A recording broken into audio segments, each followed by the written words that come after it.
자, 성경의 넌센스 퀴즈 가운데 이런 퀴즈가 있습니다.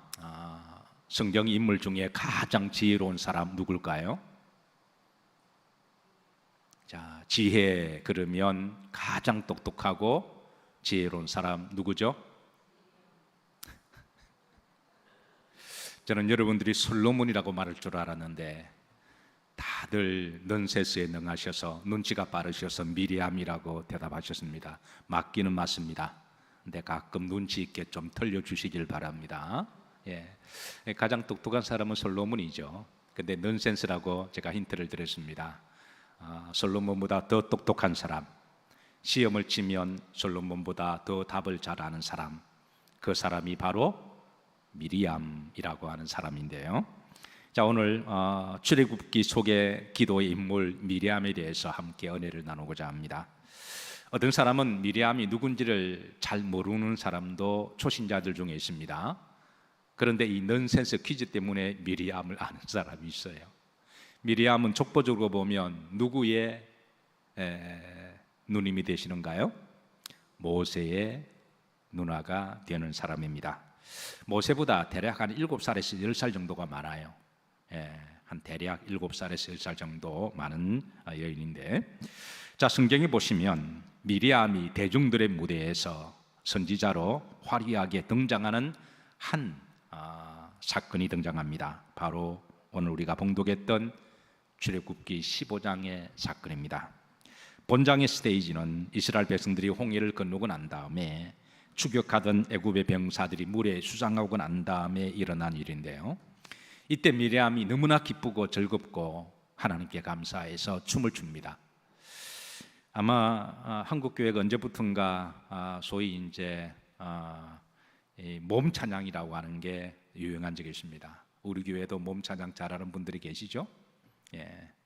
그래서 몸을 통하여 하나님께 찬양하는 것은 그게 찬양이 곧 기도고, 그리고 몸의 기도라고 말할 수가 있습니다. 저는 가끔 몸 찬양을 잘하시는 분들을 보면 마치 천사가 강단에서 춤을 추는 것 같아요. 그래서 끝나고 나면 가끔 제가 그 덩어리를 한 번 더 보게 됩니다. 날개가 있는지 없는지. 아마 이 몸 찬양의 이 최초의 아마 인물이 있다면 이 미리암이 아닐까 생각합니다. 그러니까 몸 찬양의 이 시조는 우리 교회 이승군 사람이 아니라 미리암입니다. 자, 오늘 미리암의 찬양과 몸의 기도 20절 말씀, 이 사건으로 말미암아 미리암의 운명이 달라지는, 이제 미리암이 화려하게 하나님께 쓰임 받는 모든 사람들에게 각광을 받는 이제 무대가 되는데요. 한번 20절 다 같이 한번 합독합니다. 아론의 누이 선지자 미리암이 손에 소고를 잡음에 모든 여인도 그를 따라 나오며 소고를 잡고 뭐하니 춤추니 그랬습니다. 소고는 작은 닭기를 이야기합니다. 굳이 비교하자면 우리나라 작은 북 정도의 손을 치는 그런 악기를 이야기하는데요.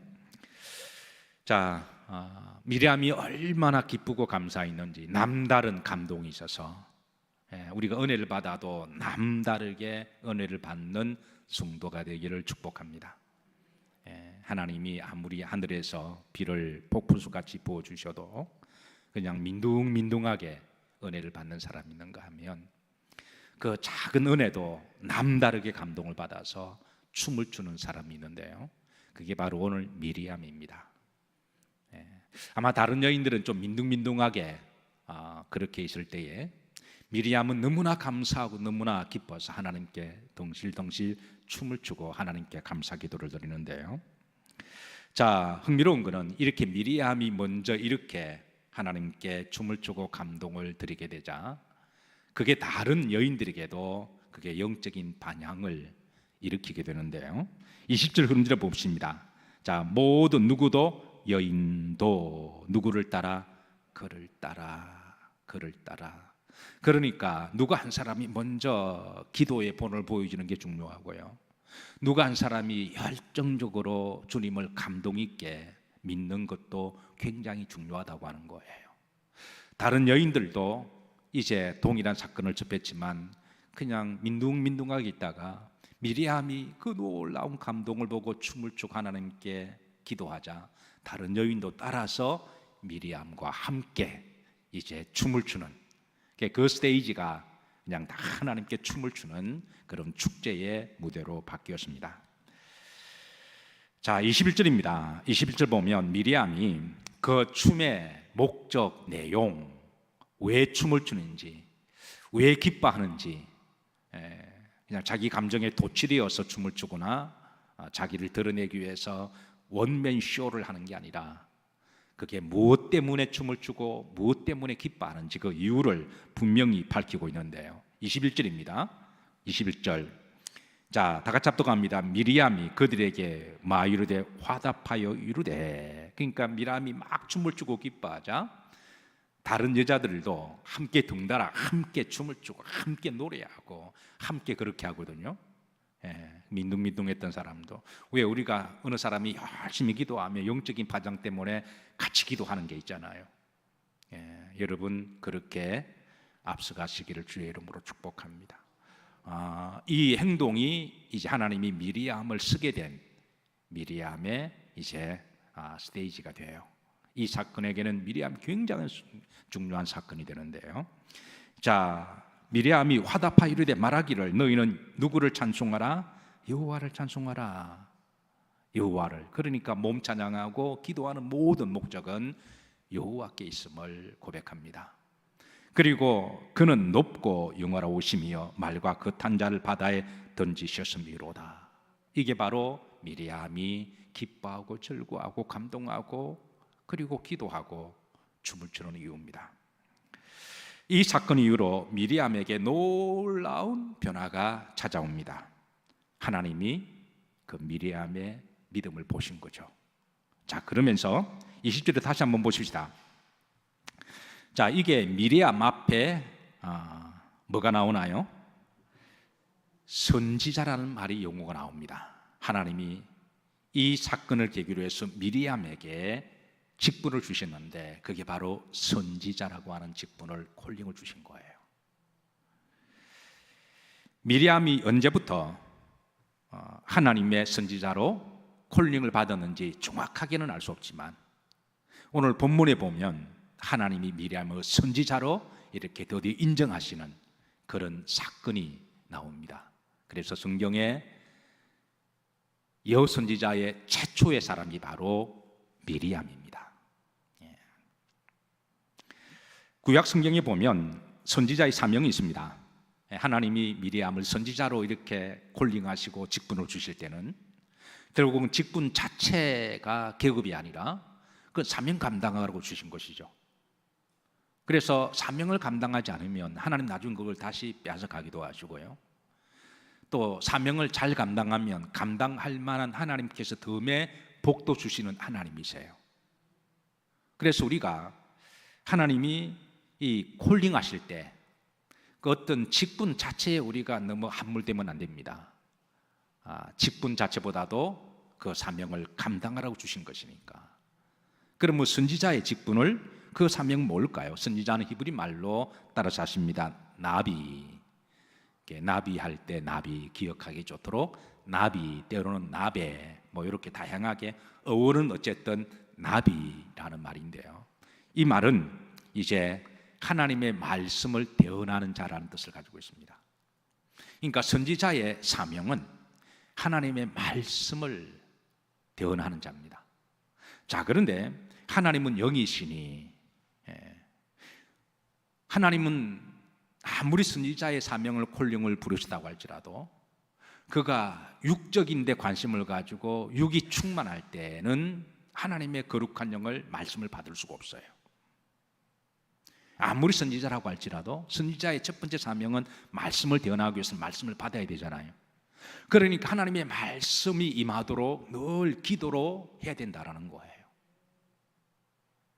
마치 참기름을 짜내듯이 나에게 하나님이 성령이 감동하시고 말씀을 주시지 않으시면 제가 인간적인 생각과 지식으로 말씀을 전할 수가 없습니다. 하나님 말씀을, 하나님의 뜻을 잘 분별해서 하나님 말씀을 잘 전할 수 있도록 그렇게 기도로 준비하는 사람이 선지자라는 거예요. 그러니까 선지자는 기도 없이는 그 사명을 감당할 수가 없어요. 하나님 영이 충만하도록, 그 직분은 제주로 하는 것도 아니고 말 잘한다고 하는 것도 아니고 경험으로 하는 것도 아니라 하나님께서 감동을 주셔야 하나님 말씀 전하는 자니까, 이게 선지자의 첫 번째 사명입니다. 자, 그래서 하나님의 말씀을 받도록 그는 홀로 외로운 시간에 하나님 앞에 1대1 만남 속에서 성령을 통하여 말씀을 묵상하고 기도하고 그렇게 애를 쓰고 노력을 해요. 자, 그렇게 하나님 말씀을 주셨습니다. 자, 두 번째는 이 말씀을 잘 전해야 되는 사명이 있는 거죠. 아무리 말씀을 받아도 말씀을 벙어리처럼 버버버버 하고 잘 전달하지 못하면 이거는 또 하나님이 기뻐하지 못할 겁니다. 하나님이 선지자를 통하여 말씀을 주는 타겟은 하나님의 백성들이지 선지자가 아니거든요. 그러니까 선지자는 하나님의 도구에 불과할 뿐입니다. 도구라고 해서 여러분 무시하지 마시기 바랍니다. 하나님은 하나님의 사랑하는 백성들에게 말씀을 전하기 위해 선지자를 태운 도구입니다. 그래서 선지자는 또 하나님 말씀을 잘 전해야 돼요. 그래서 말씀을 잘 전하도록 또 기도해야 됩니다. 마치 목사가 말씀을 기도하고 한 편의 설교를 잘 마치면 그거를 붙들고 또 기도를 하는 것과 똑같은 거예요. 하나님의 말씀을 잘 전하게 해주세요. 자, 그러고 나서 이제 두릴 것 떨림으로 말씀을 잘 전했습니다. 그 다음에 세 번째 선지자의 사명은 이스라엘 백성들이, 말씀을 받은 백성들이 그 말씀대로 살도록 순종하도록 중보기도하는 사명이 또 남아있는 거예요. 결국 우리의 믿음은 세상의 필드에서 증명되어지기 때문에 아무리 교회에서 아멘 놀렐루야 그러더라도요, 우리끼리 축제하더라도 내 삶 현장에서 그 말씀대로 순종하지 않으면 우리도 알지 못하게 바리새인들이 되고 외식하는 자가 되는 거죠. 그래서 선지자의 사명은 시대의 파수꾼을 사명을 가지고 성도들이 자신의 삶의 영역에서 정말 말씀대로 살아가는지 잘 와칭하고, 그래서 말씀대로 살지 않으면 때로는 책망하기도 하고 때로는 달래보기도 하고 때로는 겁을 주기도 하고, 어떻게 하든 하나님의 말씀대로 사는 데 목적이 있는 거지 말씀을 듣는 게 목적이 아니잖아요. 그래서 진짜 이 사명 세 가지는 감당하기 위해서 기도가 없이는 이 사명을 감당할 수가 없는 거죠. 그래서 미리암 선지자는 바로 한평 선지자의 소명을 받고 그런 기도에 또 사명을 잘 감당하기도 했습니다. 자, 그래서 하나님께서는 미리암의 삶의 여정에서 먼저 기도 훈련을 미리 시키는데요. 자, 어떻게 하나님은 미리암을, 자, 선지자로 하나님께서 하나님이 쓰시려고 플랜을 잡고 계시다가 선지자의 이 사명은 기도 없이는 할 수가 없는 사명입니다. 그런데 기도도 훈련이 필요하잖아요. 그래서 하나님은 미리 미리암에게 기도 훈련을 시키는데요. 그게 바로 이제 그는 고난 속에서 기도를 배우기 시작합니다. 자, 출애굽기 1장 11절에 보면, 자, 미리암이 태어날 때만 해도 정말 무시무시한 시대였습니다. 태어날 때부터 노예로 태어나고 고난과 힘든 시대에 태어났습니다. 여러분, 지금 우리나라가 참 살기 좋은 나라죠. 아마 지금 우리의 아이들은 대한민국에서 태어나는 것을 가지고 그렇게 고민하거나 뭐 이렇게 좀 불만이 있는 그런 자녀들은 저는 없을 거라고 생각해요. 왜냐하면 그만큼 우리나라가 잘 살게 되었습니다. 하나님 은혜로 잘 살게 되었습니다. 어디 가더라도 정말 이제는 뭐 애 나오면 뭐 나라에서 돈 주죠. 분유값 나오죠. 연세가 드시면 또 뭐 기초생활비 나오죠. 근데 저희 어릴 때만 하더라도요, 학교에서 아이들끼리 만나면요, 왜 한국에서 태어나가지고 이런 불평하는 애들이 의외로 많았습니다. 왜 이렇게 가난하고 힘든 나라에 태어나가지고, 태어날 때부터 저 선진국이 태어났으면, 그런 아이들이 한방 안에서 의외로 많았어요. 저 빼고. 저도 그런 생각을 많이 했고요. 정말 석유 한 방울도 나오지 않는 나라, 지독하게 가난한 나라. 그럴 때 길을 쫑긋 세워서 다른 나라를 보면 일본이 얼마나 잘 살아요.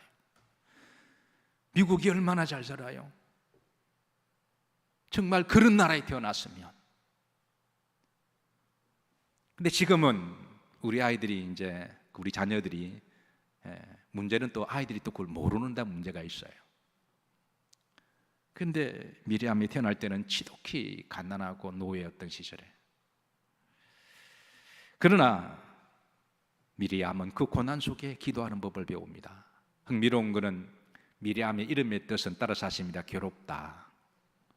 괴로운 시대에 나와서 괴롭게 살아가는 인생. 그러나 괴로운 것이, 힘든 것이 다 나쁜 것만은 아닌 것이, 괴로움 속에서 그런 기도하는 법을 배운 거죠. 그래서 하나님은 때로는 우리들에게 또 괴롭게 하시기도 합니다. 너무 편안하면 기도를 안 하니까. 자, 그녀는 이 괴로움의 시기에 그녀는 기도로 이겼고 그런 기도를 배워나갑니다. 그리고 두 번째, 그녀에게 하나님이 맡긴 또 두 번째 기도 제목은 동생을 위한 중보 기도였어요. 그가 모세를 위해서 얼마나 많은 중보 기도했을까요? 죽을 수밖에 없는 동생 모세. 보통 누나들은 동생들을 사랑하더군요. 우리 누님들은 잘 안 그런 것 같은데, 제가 다른 집안 가정들을 보니까, 우리 집사람 가문을 보니까요, 동생이 거의 왕자더군요. 누나들이 동생들을 지극히 사랑하더군요. 미리암이 모세를 얼마나 사랑했는지 나일강이 떠내려 보낼 때에 그 먼 길을, 그 어린 한 7살 정도밖에 안 되는 애잖아요. 7살, 10살. 제가 아까 나이 차이를 이야기한 것도 이 목적입니다. 그 어린 애가 뭐 안다고. 그 조그만한 그 방주에 이렇게 떠내려갈 때 뒤집어질 수도 있고요, 가다가 아그밥이 될 수도 있고, 물이 잠길 수도 있고, 변수가 너무너무 많잖아요. 그 어린아이가 따라가면서 얼마나 마음이 조급했을까요? 하나님, 하나님 살려주세요. 하나님, 하나님 살려주세요. 그 모세를 향한 그 중보기도 하나님께서 그 믿음을 받으시고, 선지자는 이제 나중에 보면, 나중에 선지자는요, 이스라엘 백성들을 위해서 중보기도하는 사명을 맡은 사람입니다. 그래서 그는 나중에는 한 사람의 중보기도를 넘어서 온 이스라엘 민족을 가슴에 안고 기도하는 여선지자가 됩니다. 오늘 이 밤에 여러분 가족들을 위해서 평소에 뜨겁게 기도하시겠지만 중보기도 하시기를 주의 이름으로 축복합니다. 자, 세 번째, 선지자로서의 기도인데요, 출애굽기 15장 20절을 보시면, 자, 여기 보시면 선지자 미리암이 그랬습니다. 선지자의 직분 자체가 기도시는 이 감당할 수가 없어요. 미리암은 한평생, 물론 그 예정 가운데 실수도 있었습니다. 그러나 전체를 보면 비교적 사명을 잘 감당해요. 기도 없이는 이 거룩한 성령을 완주할 수 없는 거죠. 기도는 미리암에게 있어서 그의 삶의 축이었고 그의 몸의 허리였습니다. 기도는 그의 삶에 있어서 삶의 본질이었습니다. 그는 어렸을 때는 하나님이 모세를 위한 중보기도를 위해서, 한 개인을 위해서 뜨겁게 기도했다면, 선지자의 콜링을 받고 난 다음부터는 그런 이스라엘 민족을 위해서 가슴에 품고 기도한 여인이었습니다. 이 밤에 여러분들의 기도가 가족을 넘어서, 자식을 넘어서 또 교인들을 위하여, 이 민족과 나라를 위하여, 인류를 위하여 기도하시기를 주의 이름으로 축복합니다. 연초에 우크라이나 선교사님을 위하여 우리가 다 이제 마음을 합치고 각자 믿음대로 선교를 했습니다. 그래서 선교를 요청하는 분들은 많으시고, 그런데 금액은 한정되어 있고, 어느 분을 더 좀 선교하는 것이 하나님이 더 기뻐하실까, 그래서 계속 찾고 있는 중에 선교 현장에서 선교를 하시는 두 선교사님을 결국은 찾게 되었습니다. 저는 개인적으로 전혀 알지는 못하는 분이지만, 그러나 이제 그 우크라이나에서 선교를 하시다가 이제 지금 여러 가지 또 그 핍박과 어려움 때문에 거기에 이제 한국 사람들은 다 쫓겨나게 되고 그러는 거니까 그 옆에 변방에서 이제 선교를 이렇게 또 하시는 분이 계셔서 혹이라도 제대로 하실까, 요즘 하도 이상한 선교사도 많고 그래가지고요. 그래서 성도들이 피 같은 그 헌금이 또 귀하게 잘 전달되어야 되고 잘 사용되어야 되니까, 그래서 이곳저곳 알아보니까 참 헌신적으로 하는 두 분을 그렇게 만났습니다. 근데 금액이 그리 많지가 않아서 사실은 한 분에게 그냥 다 그냥 보내드리고 싶은데, 근데 금액이 그리 많지가 않아서 두 분 중에 어느 분을 하나님이 더 기뻐하실까, 적지 않은 시간 동안에 계속 기도를 하고 있는데 오늘이서야 감동을 주시는데요, 고민하지 말고 나눠주렴 그러시더라고요. 하나님 너무 적은데요, 그래도 마음이니까. 그래서 이메일을 보냈습니다. 많지 않은 금액 정말 죄송하지만 어려운 시기에 더 힘든 곳에서 목숨 걸고 선교하시는 분들에게 존경과 기도의 마음을 담아서 약소하지만 기도로 좀 돕기를 원합니다. 그렇게 이메일을 보냈는데요, 어쨌든 우리가 이제 조금 넘어서 우리 민족도 좀 잘 살게 되었으니까 이제는 좀 힘들고 어려운 사람들 우리가 그렇게 중보기도하는 책임이 있는 줄로 믿습니다. 이제는 나라가 잘 살면 이제 그 정도는 해야 되지 않을까요? 이 선지자 미리암의 기도가 이제 민족을 품고 열방을 품고 기도하는 사람이었어요. 자, 네 번째, 미리암의 범죄가 있습니다. 그리고 중요한 것은 회개가 있었다는 거예요. 미리암도 연약한 여자입니다. 한평생 그 하나님에 대한 뜨거운 사랑 때문에 그 직분의 그 무게와 사명 때문에 평생 독신으로 살았거든요. 성경에 주의 종이 독신으로 살던 사랑하는 사람을 만나서 결혼하든 그걸로 본질로 보지 않습니다. 결혼을 하든 독신을 살든 그거는 그 사람의 그 믿음에 맡기는 거예요. 그래서 독신을 살았다고 해서 그게 무조건 그렇게 살아야 된다는 것도 아니고, 또 결혼을 한다고 해서 그게 또 믿음이 없다라는 말은 아니에요.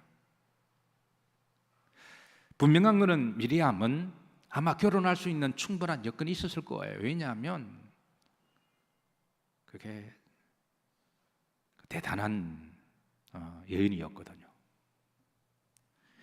그런데 그는 하나님을 너무 뜨겁게 사랑한 나머지 그는 평생 혼자 살아가요. 혹시 여러분 오늘 말씀 듣고 감동받아서 독신으로 서원기도 하실 분은 나한테 미리 좀 상담을 하시고 하세요. 미리 혼자 일 저질러 놓고 나중에 감당이 안 돼가지고 울면서 하나님 어떻게 하면 좋아요 이러지 말고 미리 저하고 좀 상담을 하고 좀 그렇게 하시길 바랍니다. 자, 미리암도 연약한 여자죠. 그래서 그의 여정 가운데 성경에 딱 한 번 큰 범죄를 저지릅니다. 그게 바로 이제 민수기 12장의 사건인데요. 12장에 보면 한번 합독하시죠. 모세가 구스 여자를 취하였더니 그 구스 여자를 취하였으므로 미리암과 아론이 모세를 많이라 비방했다. 그러니까 미리암이 모세를 비방했습니다. 비방 이유가 모세가 구스 여자를 취했다는 거죠. 사실 문자적으로 보면 모세가 구스의 여자를 그렇게 취했습니다. 그런데 여기에 대해서 또 다른 해석이 있습니다. 모세의 아내가 죽고 난 다음에 만약에 모세의 아내가 살아있는데 다른 자를 취했다면 그거는 그거는 범죄죠. 그건 잘못된 거예요. 성경의 10개 가운데 6개를 범하는 거니까 그거는 범죄입니다. 하나님이 말씀하신 대로. 근데 사건을 종합적으로 이렇게 나중에 이렇게 딱 정리를 해보면요, 하나님이 나중에 이 사건을 판단하시는데 하나님 이것을 모세를 죄로 여기지 않습니다. 그러면 이제 신학적 해석 가운데 하나가 유대인들이 말하기를, 학자들이 말하기를 모세 아내가 죽었는데 모세가 그 아내가 죽고 난 다음에 그 엄청난 사역을 감당하기 위해서는 때로는 외롭고 힘들기도 하지 않겠어요. 모세도 사람이니까 가정이 필요하고 집에 가서 위로도 필요할 터인데, 그래서 외로워서 구스 여인과 소위 이제 새 출발을 했다고 해석을 합니다. 자, 만약에 이 해석이 맞다면 모세가 외로워서 새 장가를 든 부분에 대해서는 이해가 되나요? 그거를 이해가 안 되나요? 제가 여러분들에게 묻습니다. 자, 모세가 아내가 먼저 하늘나라로 갔습니다. 그런데 제일 좋은 거는 그냥 독신으로 살면 제일 좋은 거죠. 왜냐하면 모세가 주는 이미지가 있잖아요. 그죠? 그래서 가장 좋은 거는 그냥 사랑하는 아내가 죽고 나머지 여정은 일편단심 민들레하는 마음을 가지고 그냥 혼자 사는 것도 그게 가장 바람직한 거예요, 사실은. 예. 그러나 또 사람 마음이 모르니까, 사람 마음이 너무 외롭고 힘들어서 그렇게 해서 또 다른 배우자를 만나서 사는 것, 자, 이해가 되는 문제인가요? 그게 범죄인가요? 자, 이해가 된다, 손 들어보세요. 자, 손을 아무도 안 드셔요. 몇 분 이렇게 귀에 주실 때 손 드셔야 돼요. 예. 자, 난 이거 용서 못해. 미리암처럼 나는 용서 못해. 손 들어보세요. 미리암은 이거를 비방을 하는 데 문제라는 거예요. 아마 누이 미리암이 볼 때는 자기가 정말 존경하고 하나님의 큰 성직을 맡았던 모세가 한평생 사역을 잘하다가 사랑하는 아내가 죽고 난 다음에 그 모세가 자기처럼 이제 그 거룩한 성직을 나머지 여생을 하나님만 바라보고 그렇게 살아가기를 바랬을 거예요. 그런데 모세가 다른 여자를 취하고 새 장가를 들자 여기 너무 실망한 나머지 아마 모세에 대해서 비방을 했습니다. 근데 문제는 모세가 미리암 모세를 비방함으로 어떤 문제가 생겼냐면 이제 이것이 이제 또 다른 사람에게 전염이 돼요. 자, 12장 1절 보시면, 자, 미리암이 모세를 비방함으로 우리 보시면 누가 모세를 또 비방하게 돼요? 아론이. 그러니까 미리암이 동생 아론을 불러다가 여기에 대해서 또 이렇게 계속 비방하자 이제 아론이 같이 모세를 비방하게 되고, 여러분 이스라엘 공동체에는 3명의 지도자가 있었습니다. 모세, 아론, 미리암입니다.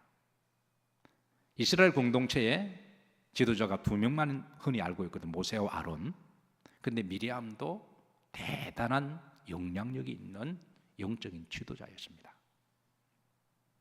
그래서 이 3명의 지도자 가운데 모세와 아론과 미리암이 모세를 비방하게 되자 이스라엘 공동체는 두 쪽으로 갈라지게 되고 파가 나눠지게 되는 거예요. 문제는 여기에 있다는 데 문제가 있다는 거예요.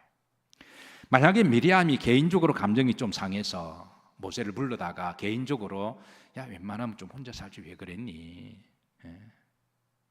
뭐 그렇게 해서 그냥 기도하고 끝냈으면 하나님이 그 문제 가지고 별로 뭐 좀 서운한 문제 가지고 미리암을 문둥병에 걸리게 한다거나 그렇게 하실 하나님 아니시잖아요.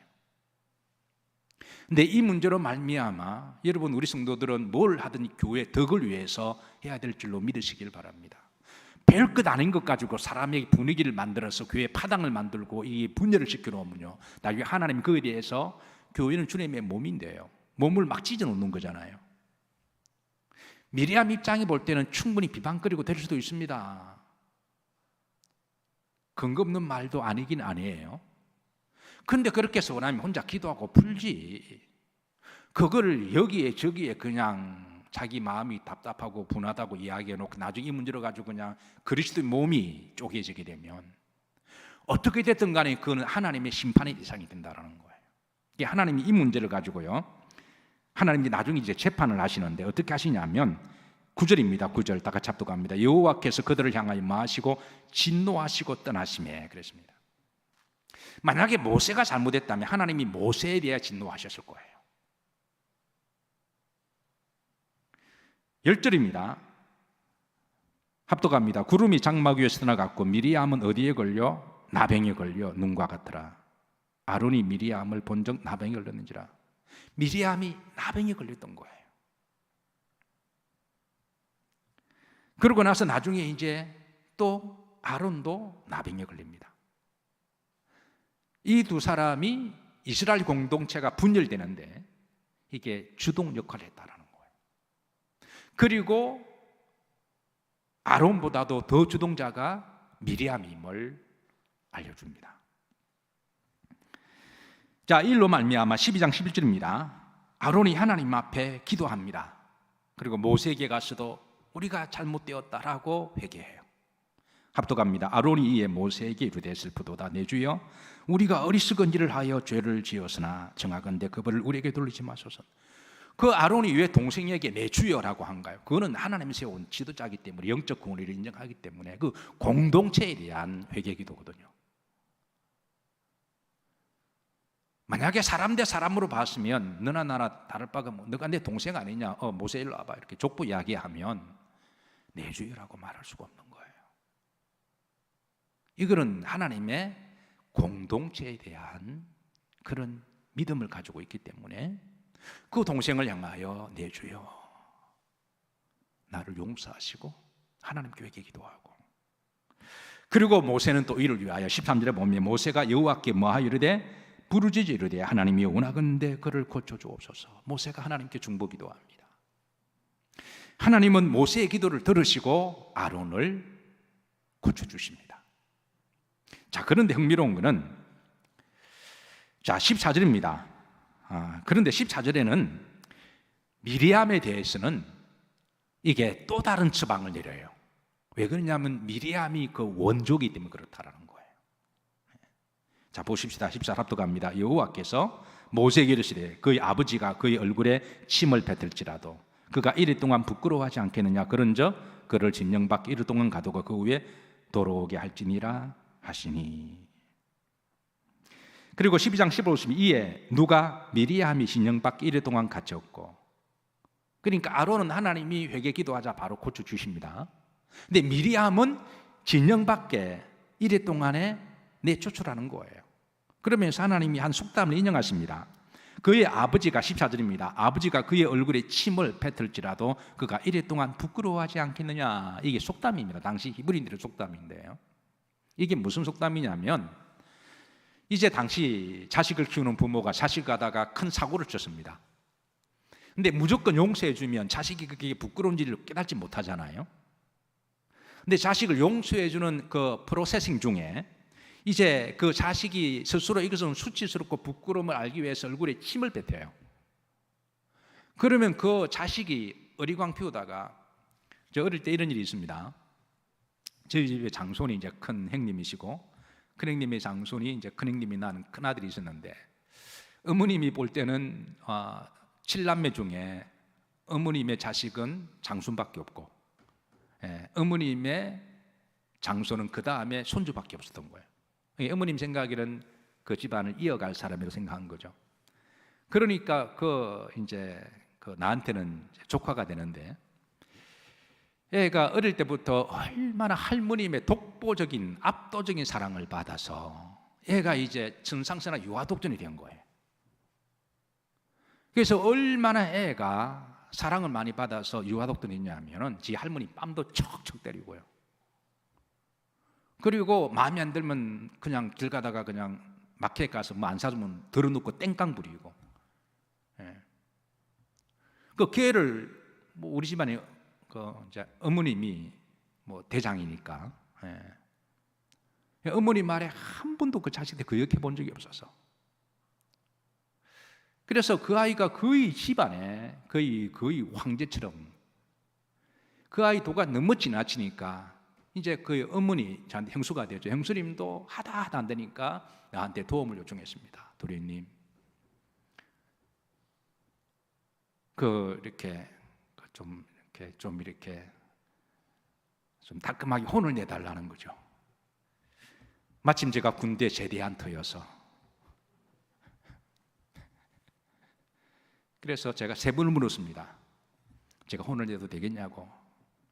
괜찮다고. 제가 세 번을 물었습니다. 세 번을 제가 확답을 받고 아무도 없는 틈을 타서,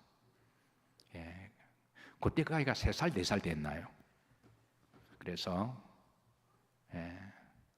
한번 야단쳤더니 나한테 막 늑대처럼 달려들고 그래가지고, 그럴 줄 알았죠? 이렇게 기질을 하니까. 그러고 나서 이제 아무도 없는 집에서 걔를 빠따를 쳤습니다. 군대처럼. 애가 궁뎅이 한 대 딱 맞아보고 이거는 개개서는 안 됩니다. 딱 알더군요. 웬만하면 애가 다 개기는데 나한테 빠따 한 대 딱 맞고 딱 그때부터 순한 양처럼 바뀌더라고요. 그래 내가 3대를 때렸습니다. 한 대 가지고 안 될 것 같아가지고 엎드려 붙이고 3대를 그냥 군대처럼 때렸거든요. 그 다음부터 상황은 종료되었어요. 집 안에 좀 질서가 잡혔습니다. 세월이 지나고 몇 년이 지나고 난 다음에, 그래서 제가 볼 때마다 미안하잖아요. 그래서 같이 놀아도 주고 또 뭐 사주고, 그래서 저 나름대로 또 회개도 하면서, 다소 감정이 좀 실린 것도 있고, 지가 감히 어떻게 할머니 뺨을 때려. 어쨌든 여러 가지 좀 그런 게 좀 있어서, 그래서 몇 년이 지나고 나서 내가 걔 물었습니다. 피자 사주면서. 그때 삼촌이 나한테 어떻게 해서 그러니까 나한테 하는 말이 뱄어 그러더라고요. 어쨌든 수치를 알게 하기 위해서 얼굴에 침을 뱉어라는 거예요. 인격적으로는 좀 모독적이지만, 그러고 나서 그가 1회 동안 침을 뱉고 나면 아이가 그 수치를 당하니까 한 7일 동안은 그게 잔상이 가시지 않겠죠? 그건 자식으로 해서 그렇게 하라는 거예요. 지금 하나님이 저들이 잘 유통되고 있는 그 속담을 이야기하면서 미리암이 무슨 잘못을 했는지 진영밖에 1일 동안에 혼자 두라는 거예요. 스스로 shame on it. 자기 얼굴에 부끄러운 짓을 한 것을. 그래서 15절에 보면, 자, 합독합니다. 이에 미리암이 진영 밖에 1일 동안 갇혀 있었고 백성은 그를 다시 돌아오게 하기까지 행진하지 아니하다가, 그러니까 백성들도 미리암을 위해서 7일 동안 기다려줍니다. 하나님이 기다려주라 그랬고, 그리고 마침내 중요한 것은 미리암이 7일 동안에 철저히 회개합니다. 그리고 용서를 받아 돌아오고, 그리고 행진은 계속해서 이어지는, 이게 미리암 여정 가운데 잊을 수 없는 큰 사건이었어요. 이 사건으로 인해서 미리암의 남은 여정은 큰 영적인 레슨을 얻게 됩니다. 그리고 하나님이 부르시는 그날까지 그런 겸손하게 선지자의 사명을 잘 감당하다가 하나님이 부르실 때 하늘나라에 가게 되는데요. 민수기 10장 1절입니다. 미리암의 이제 마지막에 대해서 이렇게 알려주고 있습니다. 합독합니다. 첫째 달에 이스라엘 자손 곧 온 회중이 신광야에 이르러 백성이 가데스에 이르더니 미리암이 거기서 죽음에 거기에 장사되니라. 민수기 12장과 민수기 20장의 시간의 갭은요 한 38년 정도 흘렀습니다. 그러니까 미리암은 38년 동안에 이스라엘 공동체와 함께 동과 숙서가시 가면서 선지자의 사명을 잘 감당했다고 하는 거예요. 말씀 정리합니다. 분명한 것은 미리암은 하나님을 뜨겁게 사랑했습니다. 비록 그 여정 가운데 실수가 있고 잘못하긴 했지만, 우리가 여기에 대해서 미리암을 욕할 사람 누가 있나요? 우리도 다 실수하는데요.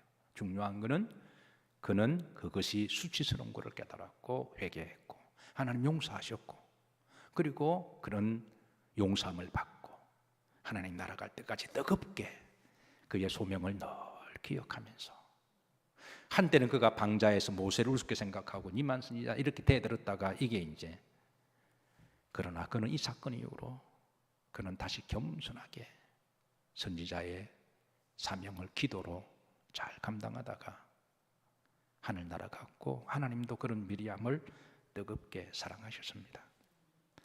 오늘 이 미리암이 보여주었던 믿음의 여정과 그 기도의 영성이 또 우리 모두에게 또 기도의 또 파장이 되기를 기도하고 축복합니다. 자, 우리 찬양 들으십니다.